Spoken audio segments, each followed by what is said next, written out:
Ok. Et je propose que tout le monde éteigne son micro pour qu'il n'y ait pas d'interférence. Et puisque je crois que tout le monde est connecté, ou il en a peut-être un ou deux qui vont se connecter, je voudrais, au nom de l'ambassade de France en Uruguay, puisque nous avons eu le privilège de mettre en place, il y a déjà 2 ans, un choix concours de l'Uruguay. Vous remercier tous pour participer et prolonger cette belle aventure que nous avons lancée en pleine pandémie. Et je crois que l'écran où on se voit a permis de montrer qu'on pouvait aussi travailler grâce aux nouvelles technologies et que ça va probablement nous aider pour monter ensemble et travailler sur ce choix concours du Rio de la Plata.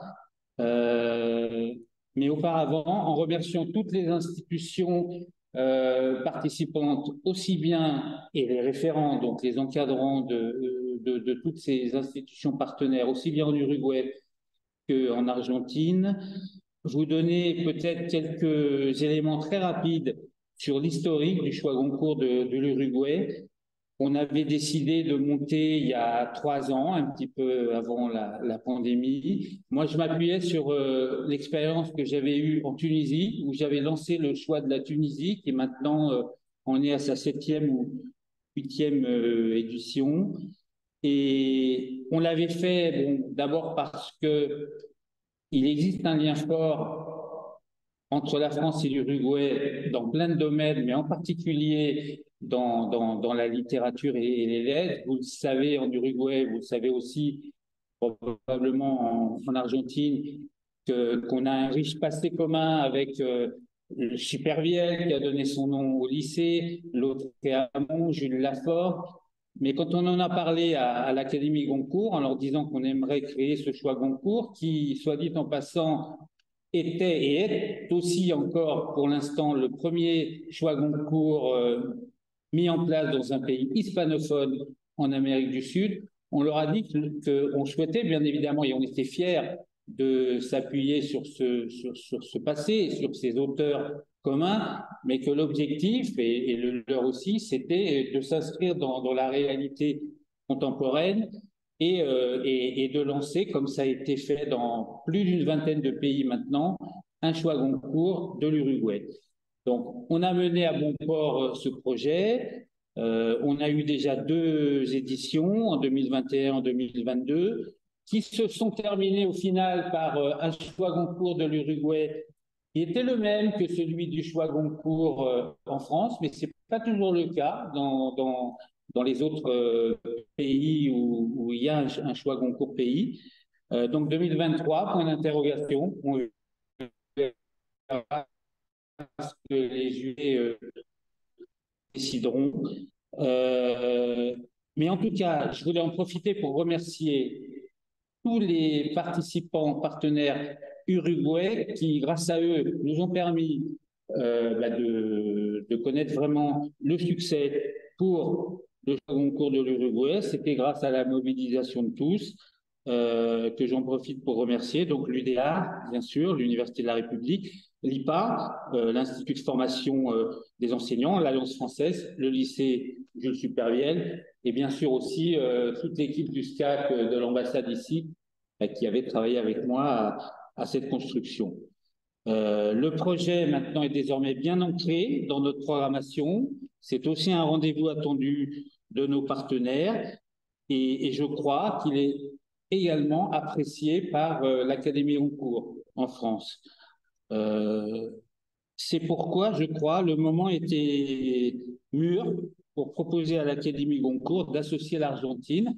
Alors, je me rappelle, on avait d'abord, avant d'en parler au Goncourt, sensibiliser, comme on dit, nos collègues du SCAC, du français, pour savoir si ça les intéressait. Bon, voilà, on a eu un accueil très réceptif et on aurait pu essayer de le mettre déjà l'année prochaine, mais c'était peut-être aller vite. Donc voilà, on a construit de façon mûre le projet et c'est cette année qu'on le fait ensemble et on en est très heureux de cet élargissement à l'Argentine. c'est un choix naturel, hein, et c'est pourquoi le choix du Rio de la Plata, il s'imposait dans la symbolique et dans l'imaginaire.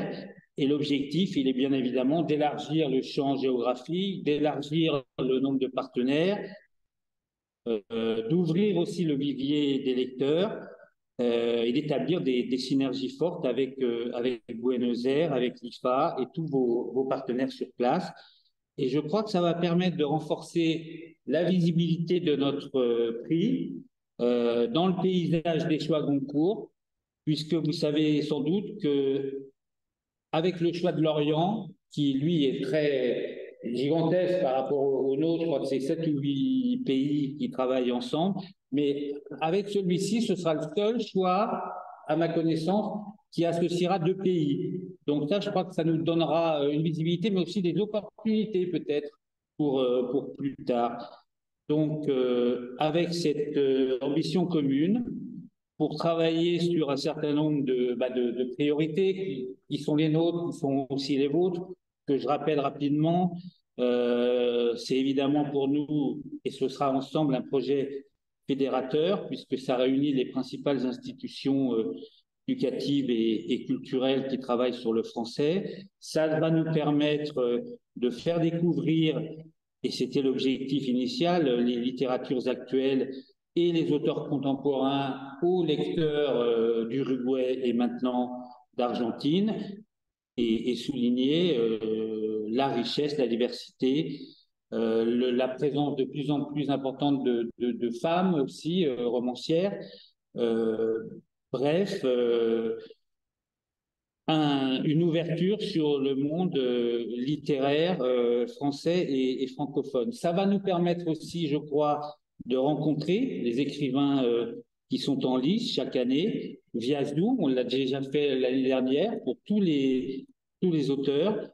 C'est évidemment un instrument de promotion de la lecture. La valorisation, et il ne faut pas l'oublier, d'un prix littéraire de prestige français, donc en gros la marque Goncourt, que l'on contribue en les associant à mieux faire connaître aussi, et donc un rapprochement avec l'Académie Goncourt de France, avec toutes les opportunités que cela peut nous apporter. J'insiste pas sur la dimension francophone, je crois que Lionel en parlera, mais pour terminer, je crois et je suis convaincu que nous saurons ensemble construire ce choix Goncourt du Rio de la Plata, l'inscrire dans la durée, ce qui me paraît important. Tous les choix Goncourt en général, quand ils sont créés, ils continuent grâce à tous nos collègues et à tous nos partenaires. Et j'espère donc, puisque c'est un projet qui parle de livres et qui fait lire des livres, qui permettra de riches lectures et surtout aussi de fertiles échanges entre les jurés de nos 2 pays. Voilà, je te laisse la parole, Lionel, et merci beaucoup pour votre participation active à ce premier choix Goncourt du Rio de la Plata.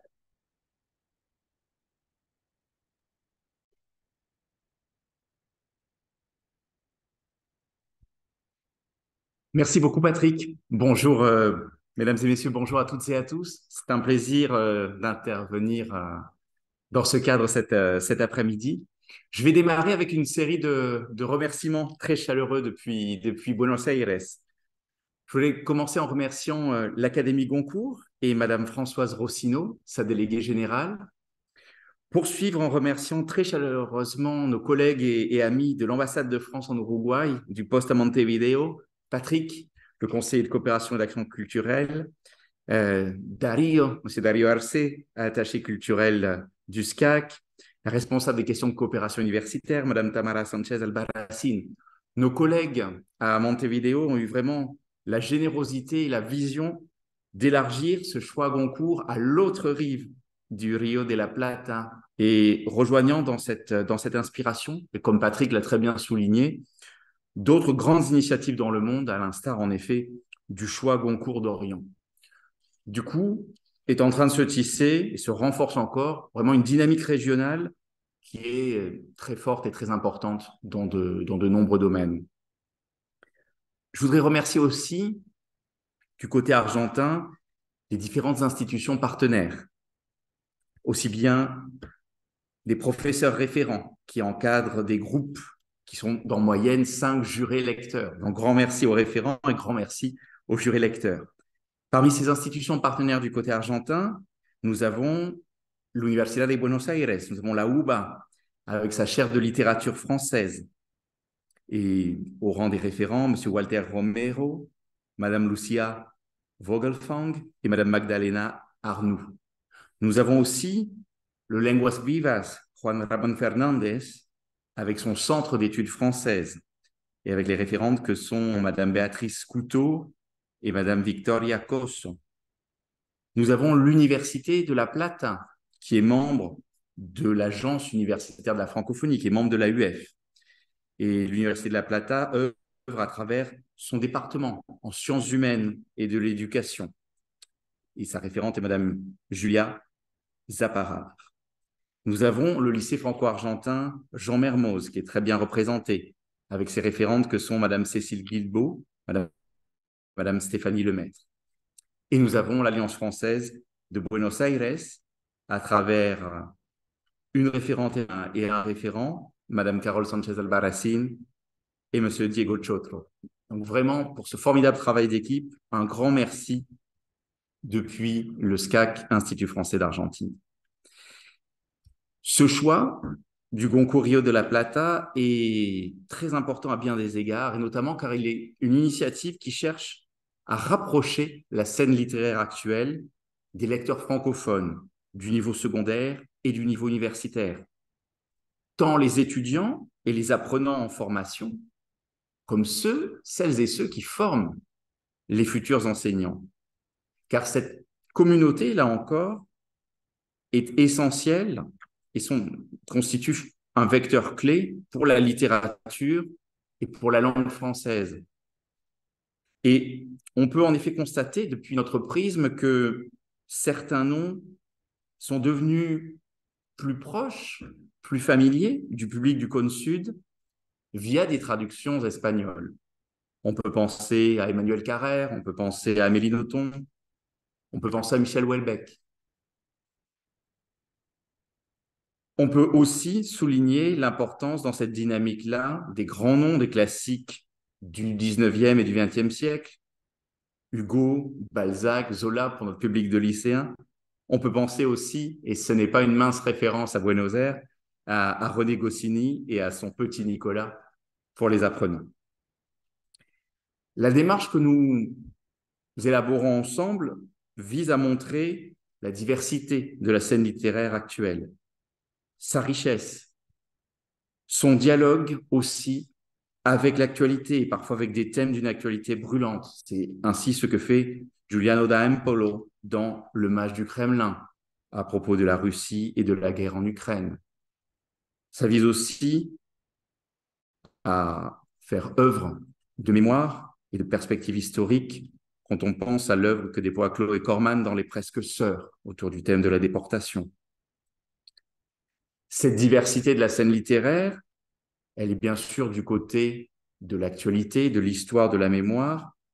Elle est aussi en lien direct avec la sphère de l'intime, avec le monde intime, le décès de l'être aimé, dans Vivre vite de Brigitte Giraud et dans le monumental Une somme humaine de Mackenzie Orsel.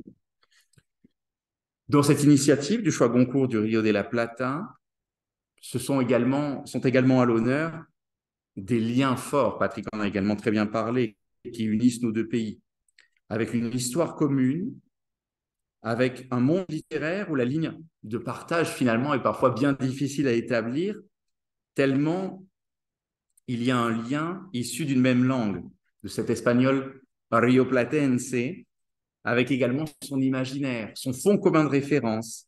Et je crois que nous pourrions presque être autorisés à parler aujourd'hui d'une littérature rioplatense. Et en effet, convoquer le nom de famille de Jules Supervielle, de cet homme de la Pampa, est très significatif, avec une trajectoire qui va du grand auteur jusqu'à sa descendante, jusqu'à la poétesse Sylvia Baron Supervielle. Donc on a finalement à l'œuvre une triangulation franco-argentino-uruguayenne. Elle inclut et elle dépasse aussi le groupe Sur, et on peut aussi convoqué auprès de nous Borges, qui était, ce qui est peut-être pas toujours souligné, assez uruguayen du côté de sa mère. Patrick m'a tendu une très belle perche une fois de plus parce que il est vrai que notre action et notre rencontre en ce 21 mars se fait pendant la semaine de la francophonie. Hier, comme nous savons toutes et tous, c'était 20 mars, la journée internationale de la francophonie. Et c'est très important dans notre dynamique du Goncourt Rio de la Plata. Le dernier prix Goncourt était un auteur sénégalais. Dans cette sélection, nous avons un auteur haïtien avec Mackenzie Orsel, nous avons un auteur italien avec Daem Polo. Nous croyons beaucoup à cette initiative francophone et cela illustre aussi l'un des objectifs de notre ambassade de France à Buenos Aires, qui est mise en œuvre également dans le plan stratégique éducation 2020-2024 que nous avons proposé, qui consiste à impulser des projets qui permettent de mettre en lumière l'attractivité de la langue française pour les jeunes générations, et également d'élargir l'accès à son apprentissage en travaillant sur un continuum éducatif qui va de l'école primaire jusqu'à l'université. C'est un projet régional qui permet de constituer une communauté francophone qui vient d'environnements d'apprentissage divers, mais qui permet aussi de réunir autour d'un même projet, et d'un même très beau projet, deux pays voisins qui sont tous deux membres observateurs de l'Organisation internationale de la francophonie, membres observateurs à l'OIF, l'Uruguay depuis 2012 et l'Argentine un petit peu plus récemment depuis l'année 2016. Toute cette communauté francophone, elle fait vivre le français dans toutes ses nuances.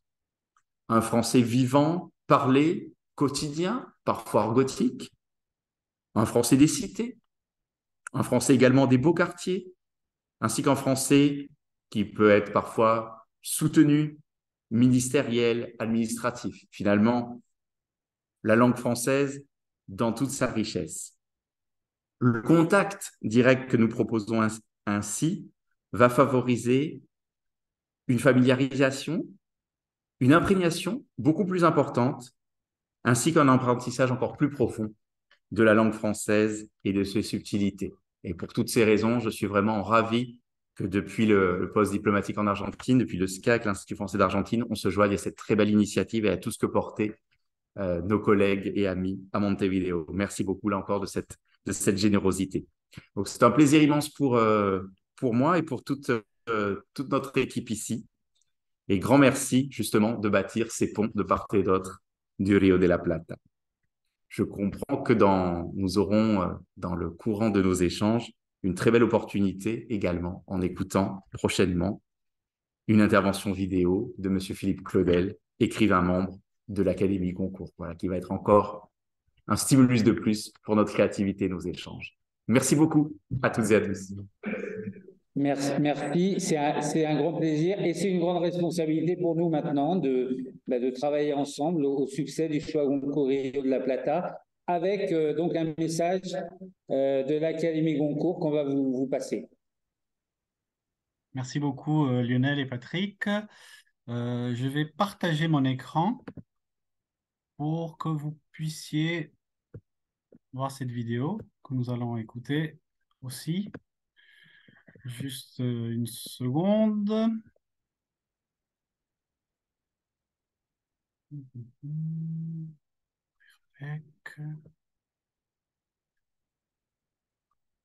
Bonjour, je suis Philippe Claudel, secrétaire général de l'Académie. Attendez.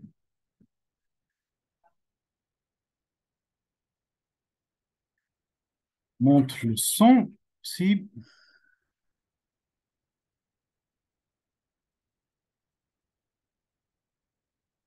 Tout le monde voit mon écran? Oui, Parfait. Je vais grandir. oui, on voit. Et voilà, Philippe Claudel. Je lui cède la parole. Bonjour, je suis Philippe Claudel, secrétaire général de l'Académie Goncourt, et je voulais vous saluer à l'occasion de cette première édition du choix Goncourt du Rio de la Plata. Existait déjà depuis 2 ans le choix Goncourt de l'Uruguay, et cette merveilleuse idée qui consiste à relier les deux pays de part et d'autre du Rio me semble excellente. En tout cas, je vous souhaite de bonnes lectures, fructueuses et surtout de bons échanges, puisque le principe de ces choix concours de l'étranger, c'est de proposer à des jeunes gens, étudiants ou lycéens, de découvrir un panorama de la littérature française contemporaine. Ces choix Goncourt existent depuis 25 ans. Le premier avait été créé en Pologne et ils sont plus d'une trentaine aujourd'hui par le monde et sur tous les continents.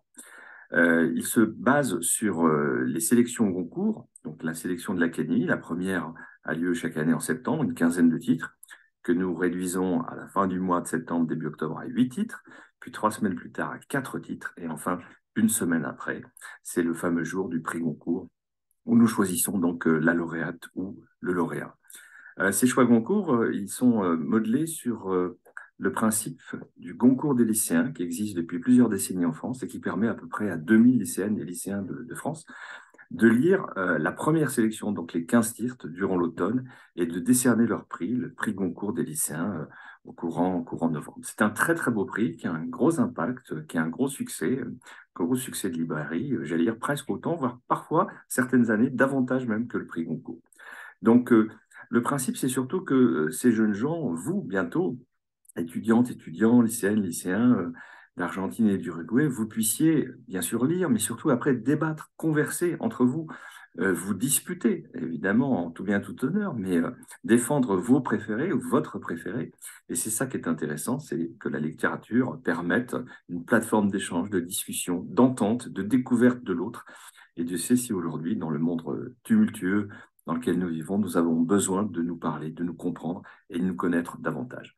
Donc, je vous souhaite de fructueuses lectures, de fructueux échanges, et je souhaite bonne chance à ce choix Goncourt du Rio de la Plata.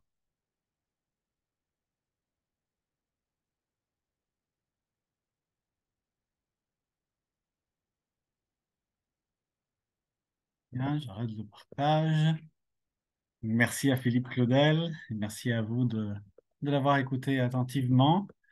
Euh, Juste une seconde, je vais m'ajouter à la mise en évidence.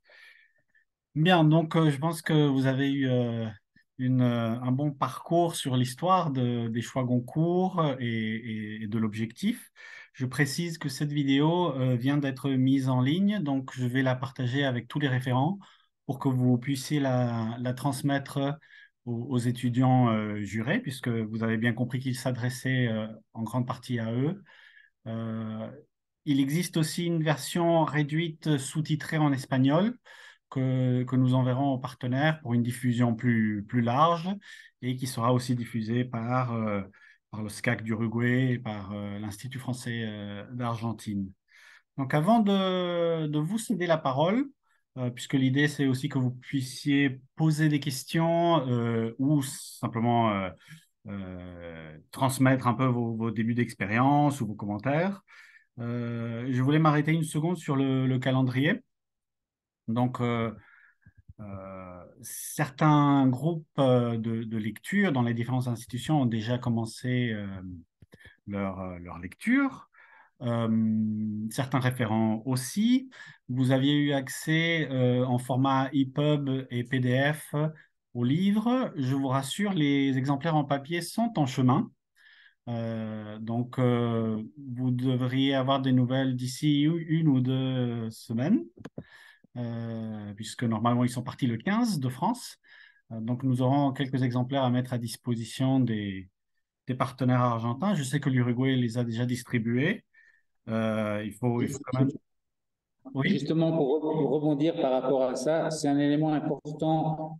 On a essuyé les plats, donc c'est toujours bon de donner aussi, sinon des tuyaux, au moins une sensibilisation sur le fait que dès que le prix Goncourt est dans ses 4 derniers finalistes, nous attaquons les éditeurs pour faire venir enfin, nous attaquons au bon sens du terme, bien sûr, les éditeurs pour faire venir assez vite les livres afin de pouvoir les distribuer le plus en amont possible. C'est important disons, dans notre anticipation et dans la construction du projet. Bien sûr, la technique permet aussi le livret électronique, mais je crois que tenir un livre dans ses mains et des livres récents, c'est aussi le plaisir de ce projet. Et donc, c'est important d'acheter les livres et de les passer aux partenaires. Oui, bien sûr, rien ne remplace vraiment le livre en papier. Donc, les livres électroniques étaient destinés à la fois à calmer l'anxiété, donner un avant-goût ou simplement à commencer les lectures. Il est vrai que faire venir des livres en Argentine est souvent un peu plus compliqué qu'en Uruguay, mais je pense qu'on aura des bonnes nouvelles. Je vois Betsabe qui acquiesce, donc l'Alliance de Buenos Aires connaît cette problématique. Donc, pour ce qui est des calendriers, l'idée, c'est que les institutions partenaires se réunissent d'ores et déjà en groupe de lecture. Nous conseillons des groupes qui se réunissent au moins une fois par mois. Après, c'est aux différents encadrants de décider quelle est la périodicité. Personne ne vous interdit de vous voir plus souvent, bien sûr. Ce sont des livres très différents, donc qui invitent à la discussion. Vous avez pour certains peut-être déjà vos coups de cœur, celui où vous avez le moins accroché. Donc ensuite, au mois d'avril et mai, notre idée c'est de réunir les jurés avec les auteurs. Donc nous sommes en plein échange avec les maisons d'édition, les agents, pour voir quelle est leur disponibilité. Donc bientôt on vous écrira avec quelques possibilités de créneaux horaires. Et l'horizon est le mois de juillet. Donc, notre idée, c'est avoir la délibération au mois de juillet. Donc, dans l'idéal, les lectures et les discussions doivent être finies pour la fin du mois de juin.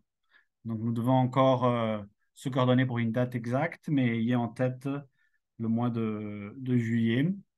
Donc, pour la lecture juste une seconde, je veux au moins qu'on les voit une fois. Je vais partager à nouveau mon écran. Ce sera la dernière fois, je vous le promets. Donc, jusqu'à fin juin, pour lire Une somme humaine de Mackenzie Orsel, je vous conseille peut-être de commencer par celui-ci ou de le lire en deuxième, puisque c'est le plus long, 700 pages, si je ne me trompe pas. Vivre vite de Brigitte Giraud, qui est le dernier prix Goncourt, qui se lit très très vite, comme une moto à toute vitesse. Le Mage du Kremlin, de pleine actualité, de Julien Daempoli, et Les Presque Sœurs de Chloé Corman. Attendez, j'ai arrêté le partage. Bien. Donc, quoi vous dire de plus? Nous lancerons la communication d'ici la semaine prochaine sur le prix. Vous serez associé, bien sûr. Vous pourrez rediffuser dans vos propres canaux. Et c'est le moment d'ouvrir le jeu à tous les participants de cette réunion. Donc, normalement, vous avez une icône. Non, levez la main. C'est pas. En tout cas, je vais supprimer la mise en évidence pour ne pas être en vedette. Et vous pouvez prendre la parole, soit pour des questions ou des commentaires, des premières expériences. La parole est à vous. Qui se lance en premier, en première?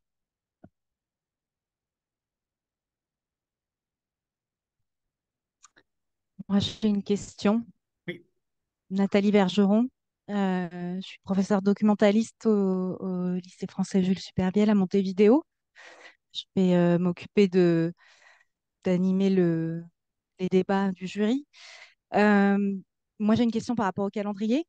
Au mois de juillet, ce sont les vacances au lycée français. Je ne sais pas si avec nos collègues de Buenos Aires, nous sommes sur le même calendrier, mais ça peut poser problème. Ça, c'est le premier point. Euh, Et ensuite, il y a 2 semaines de vacances scolaires. Bon, la première semaine d'avril, je pense que tout le monde est en vacances, mais il y a une autre semaine de vacances en mai. Si on pouvait éviter cette semaine-là pour les rencontres avec les auteurs, ce serait formidable. Est-ce que je peux vous transmettre par email peut-être les dates? Oui, volontiers. Nous avons conscience des congés, des vacances scolaires. L'idée, c'était pas Je pense que c'est les 2 dernières semaines de juillet en Uruguay aussi, non? C'est 3 semaines et demie. L'Uruguay, ils ont de la Ouais. chance, ils ont 3 semaines, mais j'en profite pour rebondir, là encore, non pas pour reprendre la parole, mais comme on l'a organisé, donner un certain nombre d'indicateurs. Bien évidemment qu'on est tributaire des congés et des vacances des institutions. On le prend en compte, j'allais dire, dans toute la mesure du possible et c'est une priorité. L'idée, c'est d'être inclusif et d'avoir tout le monde. On est tributaire aussi des auteurs qui parfois ne peuvent que sur un créneau qui malheureusement ne convient pas à une institution. Donc, mieux vaut avoir l'auteur pour presque tous que ne pas l'avoir pour personne. Euh, et s'agissant du temps de lecture, rappelez que si on arrive à avoir les livres suffisamment en amont, on peut les distribuer, y compris dans un monde idéal pendant les grandes vacances hémisphère sud, ce qui fait que avant le coaching, il y a aussi cette liberté de lecture estivale. Donc ça peut être en gros janvier-février pour la période off, et puis après, mars, avril, mai, juin, 4 mois, il y a certains choix Goncourt de pays où le temps de lecture est beaucoup plus raccourci. Donc, il faut savoir qu'on est sur un temps long globalement sur l'ensemble des choix. Ce qui veut dire que ça devrait nous permettre de pouvoir trouver des solutions qui conviennent à tout le monde ou à peu près tout le monde. Oui, Oui, non, j'ai bien conscience que c'est pas notre calendrier ne va pas être prioritaire, mais c'était simplement pour vous donner cette information-là. Bon, on n'aura pas d'élèves sur ces dates-là, Paramètres pris en compte. sauf Pris en compte. exception. Voilà, mais je vous les transmets par mail. parfait. Merci Nathalie, nous prenons note. Excusez-moi, je vois pas où lever la main et j'arrive pas à le marquer. C'est Aléna et je peux pas mettre l'écran non plus parce qu'il tremblote. Et c'est juste pour demander, est-ce qu'on a déjà une idée de quand en juillet devrait avoir lieu la délibération? Début juillet, à la mi-juillet, fin En juillet, parce que c'est principe, en important. principe c'est début juillet, puisque Début. nous avions bien conscience des vacances scolaires. Pour le collège et lycée public en Argentine, c'est la deuxième quinzaine. Donc pour les lycées, c'est les 3 autres semaines. Et même moi-même, je prends des vacances en juillet, donc on vise plutôt la première semaine, oui. Oui, parce que pour nous, ce n'est pas forcément Non, pour nous, c'est les un deux très bon premières moment. semaines. Oui, Les parce deux que premières semaines. Mm. oui, je veux dire que pour nous, ce qui conviendrait mieux, c'est fin juillet. Mais bon, parce que justement, à l'IPA, par exemple, c'est la période des examens. Je ne sais pas comment c'est l'organisation des semestres et tout ça chez vous, à la faculté, mais je veux dire à l'université. Et je ne sais pas, c'est déjà décidé début juillet C'est pas acté, c'est pas ou... acté. Nous pouvons, si vous le voulez bien, faire un sondage Mhm. après discussion avec Dario, qui malheureusement ne pouvait pas être là avec nous aujourd'hui, mais qui coordonne le choix du côté de l'Uruguay. Donc j'échangerai et je partagerai ces informations avec lui et on vous proposera un sondage. Il y a des sites qui font ça très bien. Oui, Vous oui, marquerez quelles merci. sont les meilleures options pour vous et on se calera sur ce que la majorité décidera. C'est Bon, exactement merci. ça, et j'ajouterais que on l'a vécu ces 2 derniers choix Goncourt Uruguay. C'est toujours compliqué non pas de faire travailler ensemble, ça fonctionne très bien, mais d'arriver à trouver des dates qui conviennent à tout le monde. Donc là, en vous embarquant dans ce bateau sur le Rio de la Plata, eh ben, on double nos complications sur le plan logistique, mais c'est pas grave, on y arrivera avec la bonne volonté de tous.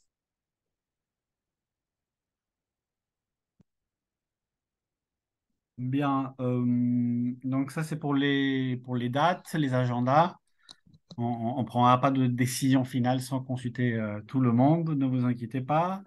Après, sur le travail des jurys, sur le calendrier, pas sur le calendrier, sur les différents moments, avez-vous des questions? Oui, Oui, c'est Nathalie encore. Euh, excusez-moi, mais comme c'est la première année que je participe, euh, on est bien d'accord que la personne qui anime les débats ne participe pas au vote. C'est ça le oui. principe. Ouais. Mathéo, Oui, Carole. excuse-moi, je ne vois pas où lever le doigt. Non, Euh, je pense que c'est une option qui ne figure que dans les webinaires. Et en fait, comme c'est une réunion, il ah, n'y a pas l'option. Excusez-moi. d'accord. Donc, Carole et Betsabé et Diego, on est trois référents donc, à l'Alliance française. Puisqu'on parlait du mois de juillet, quelle est la modalité du vote? Ça va se faire de façon électronique? Je vais laisser Patrick répondre, qui a plus l'habitude. Oui, bah, en même temps, il faudra qu'on construise quelque chose de Rio Platense, mais dans la dernière édition, qui était en plus en fin de période Covid, où on était donc en hybride, le vote s'était fait de façon électronique. J'ai souvenir, on avait fait l'Alliance française de Montevideo. Un certain nombre étaient présents, d'autres pas. Et c'était en mode hybride. Et l'idée, c'est aussi de faire participer à cette délibération finale un auteur ou un membre de l'Académie Goncourt. Et comme je l'ai dit aussi, une idée aussi de ce projet, c'est de permettre d'avoir des raisons supplémentaires d'attirer sur nos côtes des membres de l'Académie Goncourt en présentiel ou l'auteur qui a gagné l'année précédente pour être président de jury. Bon, bref, il y a plein de possibilités, mais s'agissant du vote lui-même, et en plus, comme on est maintenant disons, en Rio de la Plata, je crois que ce schéma-là que l'on voit actuellement avec vous sera probablement le plus simple à répliquer avec les jurés pour pouvoir en direct et ensemble choisir le choix Goncourt Rio de la Plata 2023. Merci, Patrick. Je vois que Lucia de l'AF de Montevideo a trouvé le bouton pour lever la main. Euh, Oui, je l'ai trouvé. Maintenant, je ne saurais pas si je saurais enlever. Si, voilà. Oui, par rapport aux deux petits points, vu que c'est vrai que nous, on l'a fait plusieurs fois maintenant, ce Goncourt. Par rapport au vote, nous, on faisait que chaque membre du jury avait un vote et participait au choix national, mais on avait trouvé aussi intéressant de faire un vote par institution aussi. Enfin, nous, à l'Alliance, on faisait aussi le Goncourt de l'Alliance française de Montevideo pour pouvoir aussi ressortir les diversités du jury.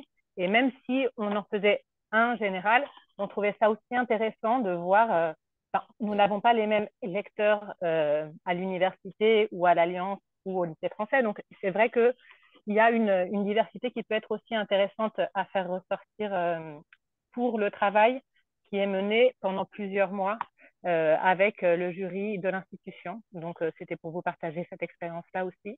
Et puis, par rapport au calendrier, pardon d'y revenir, mais pas au calendrier du vote, mais par rapport aux rencontres avec les auteurs.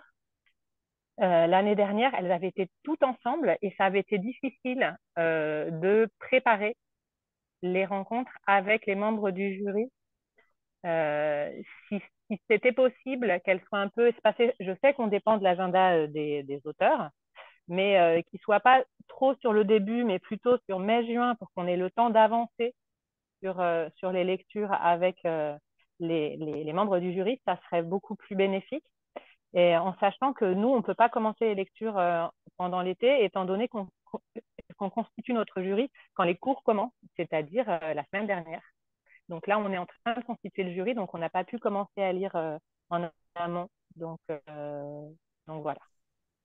Oui, excuse-moi, c'était une des raisons pour lesquelles aussi je disais que ce serait peut-être bon si c'était possible, de reporter la délibération vers la fin juillet. En réalité, les deux éditions que nous avons faites, la délibération a eu lieu début août, si je ne me trompe pas. Bien, merci Léna pour le commentaire et Lucia pour les questions. Donc, on cherchera à espacer en fonction des calendriers des institutions et aussi des agendas des auteurs. Je prends bien note. Quant à une délibération fin juillet, début août, c'est une possibilité. On échangera avec Dario à ce sujet. Lucie, ton autre question, tu peux me rappeler le début? C'était... j'ai un peu perdu le fil. C'était par rapport au vote de Ah oui, chacun des le vote. membres du jury. Oui, oui, oui. On penche pour un vote par institution, en principe. Parce que nous n'avons pas exactement la même quantité de jurés des deux côtés. Donc, ça veut dire que avant la délibération, chaque institution euh, devra être arrivée à se mettre d'accord. Ça ne veut pas dire que ça va silencier des voix. Il n'y aura pas des voix sous silence. Elles pourront s'exprimer lors de la délibération. C'est-à-dire, par exemple, un étudiant de la UDELAR ou de la ONLP parfaitement dire, même si le vote de mon université est tel, moi, je pense que et il aura cette possibilité. Donc, Pardon, oui. excusez-moi, c'est juste pour partager notre expérience à nous, parce qu'il y a 2 ans, on avait déjà lancé un peu cette idée de vote par institution. Et chez nous, à l'UDELAR et à l'IPA, les deux institutions travaillent ensemble. Et les étudiants, les électeurs ont complètement refusé ça, en bloc. Bien. Ils ne voulaient pas, simplement. OK. Je vous préviens seulement. Bien, hein. Par rapport à ça, je crois qu'à partir du moment où on fait un choix Rio de la Plata, on va être dans un schéma un petit peu onusien où on a des institutions qui, en gros, sont des États et ça permet d'avoir voilà, un État, un vote. Donc, c'est pas mal aussi. Ça permet d'avoir un équilibre entre deux pays voilà, qui sont voisins, qui se respectent et qui auront une sorte d'équilibre aussi dans le choix du concours du Rio de la Plata. Ça, je le dis aussi pour nos amis de l'UDELAR. D'accord, merci Patrick, j'ai compris. Bien, on se rapproche de pratiquement 1 heure de réunion. Donc, je ne sais pas si vous avez peut-être une ou deux dernières questions. Moi, je veux bien poser une autre question, Mathéo, Patrick et tous les collègues qui ont 2 expériences ou 3 expériences de ce programme. Comment se déroulent les rencontres que vous organisez avec vos lecteurs et vos lectrices? Est-ce que vous préconisez un format? Est-ce qu'il y a un cahier des charges ou est-ce qu'on est vraiment libre quant au format, quant aux modalités? Alors, par rapport à ça, nous, on avait donné une très grande liberté à chaque institution et à chaque encadrant pour organiser en fonction également des rythmes scolaires pour le lycée. On voit bien qu'on est dans des publics on crée une homogénéité, mais il y a une grande hétérogénéité entre des élèves de lycée français, des étudiants de l'Alliance française, des étudiants un peu plus âgés dans les universités. C'est aussi la richesse de ce projet de les mettre ensemble, même si ils ne sont pas destinés à être ensemble de façon naturelle. Donc, je crois que votre rôle à chacun, c'est de mesurer quel est le plus efficace, le plus accepté et le plus cohérent pour permettre à tous vos lecteurs, où qu'ils soient, bah, de prendre ça comme un plaisir et pas comme une punition. Merci Patrick. C'est un peu comme ça que je l'entendais, mais bon, je voulais quand même m'en assurer. Merci Carole. Donc, si vous n'avez pas d'autres questions, on peut peut-être se dire au revoir. Et avant de se quitter, je voulais aussi remercier Caroline Pérez, donc attachée linguistique de l'IFA, et Sylvie de Motion, attachée universitaire, qui ont été d'une aide précieuse pour constituer les jurys argentins, notamment dans le rapport avec, l'université et avec les institutions qui forment des apprenants et des professeurs de français. Merci. Et Mathéo, je voulais te Oui, poser Diego. une question. Ah Est-ce oui, Diego. possible? Oui, bien sûr. Et donc, Allez. par rapport à l'ordre des bouquins, alors, toi, tu as commencé par Une somme humaine, alors, etc., ainsi de suite. Il faut respecter cet ordre-là au Non, pied de la non, non, lettre, non, non? non. L'ordre est absolument libre. C'était d'ailleurs même plus une blague qu'autre chose. C'est comme c'est le livre le Parce plus qu'une long. somme humaine, ça prend beaucoup de temps. Je vous dis parce que j'ai C'est lu pour les ça. 4 bouquins et tout le monde, je crois que vous avez déjà lu les 4 bouquins. Une somme humaine, alors ça prend énormément du temps et non seulement ça, mais c'est quand même, il y a des moments où l'on a envie de Oui. quitter les bouquins, quoi. Non, c'est pour ça que je dirais de ne pas commencer avec une C'est somme ça. humaine, puisque c'est peut-être le livre le plus exigeant de tous. Moi, je Et ça les ai. dépend de l'âge aussi des lecteurs, non? Oui, oui, Voilà, oui, parce que pour les tout jeunes, une somme humaine, oui. ça va prendre, disons, presque 2 mois de lecture, quoi. Donc, Alors, je suppose. Mackenzie Orsel, c'est un des écrivains haïtiens les plus importants, qui était avant aux éditions Zulma, avec des livres plus légers. Donc, ce livre, le titre révèle un peu aussi son caractère. C'est une somme. Et, C'est une somme. je dirais que pour que les lecteurs des jurys accrochent euh, et envie de lire les 4, je commencerai soit par Le Mage du Kremlin, puisqu'il est Tout en à plein fait. dans Tout l'actualité. à fait. Ça parle de la guerre d'Ukraine, ça parle de ce qui nous a amené d'une certaine façon à la guerre Ouais. d'Ukraine. Et sinon, Vivre vite, qui est un livre qui part d'une prémisse. Qu'est-ce qui aurait pu se passer pour éviter ce qui s'est passé? Donc, pour les apprenants du français, c'est très intéressant parce que c'est la modalité si. Si telle chose, Et c'est pour travailler la période hypothétique et c'est extraordinaire, hein. exactement. Donc, je commencerai par un des deux. Pas par Les Presque Sœurs, parce que c'est des cas de le livre le plus dur sur l'aspect historique, puisque ça parle d'enfants, de déportation, de camps. Donc, c'est un thème dur. Donc, ça c'est mon petit conseil. Mais après, chaque groupe fait ce qu'il veut. Ce que l'encadrant sent pour ce groupe. D'accord. Je voudrais Merci. rajouter deux choses, et Lionel l'a évoqué dans son intervention. On a eu la chance, pour l'instant, les deux choix précédents comme celui-ci, d'avoir à la fois la dimension francophone des auteurs, c'est-à-dire on n'est pas seulement dans la promotion de la littérature française, mais de littérature francophone dans toute sa diversité, et y compris avec des auteurs qui écrivent en français et qui ne sont pas d'un pays francophone. Je pense à l'un des auteurs en lice cette année. Donc j'espère que ça continuera, mais ça dépend pas de nous. Je crois qu'on a raison de nous concentrer sur une lecture des 4 derniers romans. Vous savez, dans certains choix pays, dans des pays francophones, honnêtement, bien sûr, c'est pas 4, c'est plus. Je crois que 4, c'est bien. Et c'est pourquoi j'insistais tout à l'heure, on est sur un temps long, 4 mois en gros pour les lire. Ça veut dire un livre par mois. Il y a des choix Goncourt, y compris pour 8 ou 12, où c'est même plus raccourci. Mais voilà, on est loin de la France, et je peux comprendre que ce soit plus utile et même nécessaire d'être sur ce schéma de lecture en gros 4 mois. Et pour terminer, je m'arrêterai là.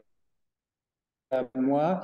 Je remercie aussi le poste d'Argentat, nommer toutes les institutions et toutes les personnes qui seront les référents des jurés. Je l'ai pas fait moi un petit peu parce que on est déjà une famille et depuis 3 ans, on a eu l'habitude avec Lucia, avec Laura, avec Alena et avec Solida, etc., de travailler ensemble. Et je les ai remerciés plusieurs fois nominativement.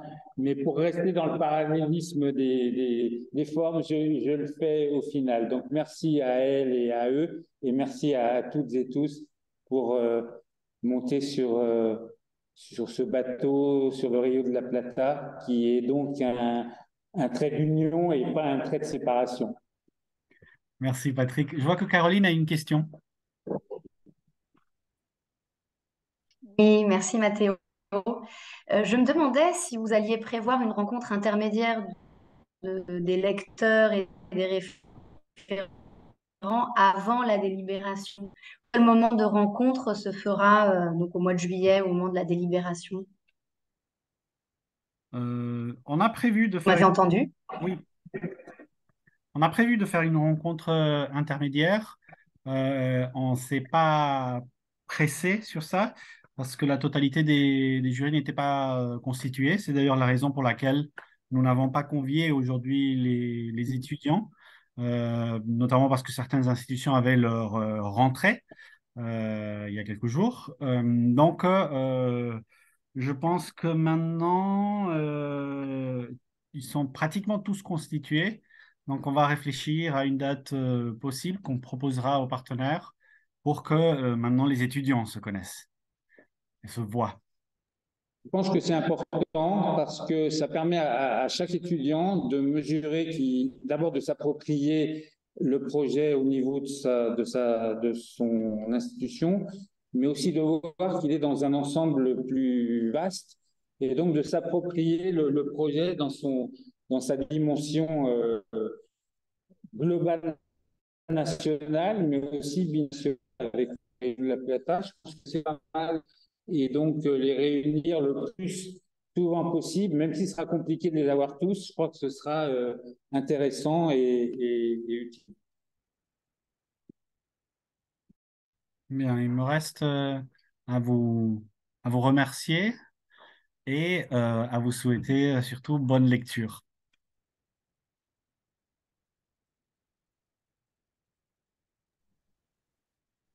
Merci Mathéo, merci à tous. Merci Monsieur Flo. Merci Patrick. Alors aussi. Merci. Merci. Merci. Si. Merci messieurs. Et au revoir. Au revoir. Au revoir.